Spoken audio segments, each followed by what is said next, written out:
بسم الله الرحمن الرحيم عن ابن عباس رضي الله تعالى عنهما قال فرض رسول الله صلى الله عليه وسلم هذه الصدقة صاعا من تمر أو شعير أو نصف صاع من قمح رواہ ابو داود۔ ابن عباس رضی اللہ تعالیٰ عنہ بیان فرماتے ہیں کہ رسول اللہ صلی اللہ علیہ وسلم نے یہ صدقہ یعنی صدقۃ الفطر اس کو مقرر کیا ہے ایک سا کھجور سے ہو یا ایک سا جو سے ہو یا نصف سا ہو گندم سے، اور بعض روایات میں کشمش کا ذکر ہے کہ ایک سا کشمش کا ہو۔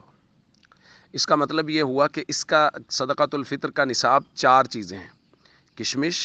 کھجور اور جو۔ اگر اس کے حساب سے دیں گے تو ایک سا ہوگا، اور یہ ایک سا ہمارے وزن کے حساب سے 3.5 کلو کا ہوتا ہے، یعنی کھجور، کشمش اور جو اگر کوئی ادا کرے گا تو یا 3.5 کلو ادا کرے گا یا ان کی قیمت ادا کرے گا۔ اور اگر گندم کے حساب سے ہو تو وہ نصف سا ہے، یہ نصف سا 1.25 کلو بنتا ہے، لیکن احتیاطاً 2 کلو کہا جاتا ہے کہ 2 کلو گندم یا اس کی قیمت ادا کر دی جائے۔ سیدنا علی رضی اللہ تعالیٰ عنہ سے ایک بات منقول ہے، انہوں نے فرمایا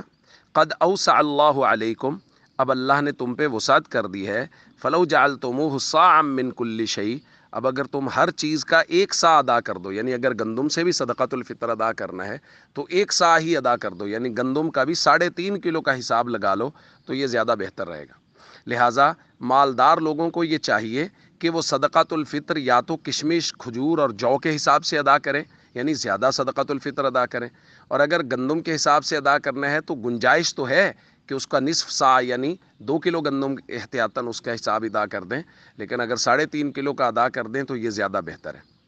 اور جو لوگ دوسرے ممالک میں مقیم ہیں ان کے لیے مسئلہ یہ ہے کہ وہ صدقۃ الفطر کا نصاب وہاں کا رکھیں گے کہ وہاں گندم کا، کھجور کا، وہ جس حساب سے بھی دینا چاہتے ہیں اس کی قیمت اس ملک میں کیا ہے، ادا چاہے وہ پاکستان میں یا اپنے ملک میں ہی کریں، لیکن اس کی قیمت کا اعتبار وہاں کا ہوگا جہاں وہ رہ رہے ہیں۔ اسی طرح وہ آدمی جو بیرون ملک رہ رہا ہے اس کے جو نابالغ بچے اور بچیاں ہیں ان کا صدقۃ الفطر بھی وہیں کے حساب سے ادا ہوگا۔ مثال کے طور پہ کوئی آدمی سعودی عرب میں رہ رہا ہے تو وہ اپنے صدقۃ الفطر کا حساب سعودی عرب کے حساب سے لگائے گا، اور اپنے نابالغ بچوں اور بچیوں کا نصاب بھی سعودی عرب کے حساب سے بنائے گا، گو کہ اس کو ادا وہ اپنے ملک میں ادا کر دے، وہ چاہے پاکستان میں کر دے یا جس ملک میں رہتا ہے وہاں کا ادا کر دے۔ تو یہ صدقۃ الفطر کے احکام ہیں، بہت محبت کے ساتھ صدقۃ الفطر ادا کرنا چاہیے اور بر وقت ادا کرنا چاہیے۔ السلام علیکم ورحمۃ اللہ وبرکاتہ۔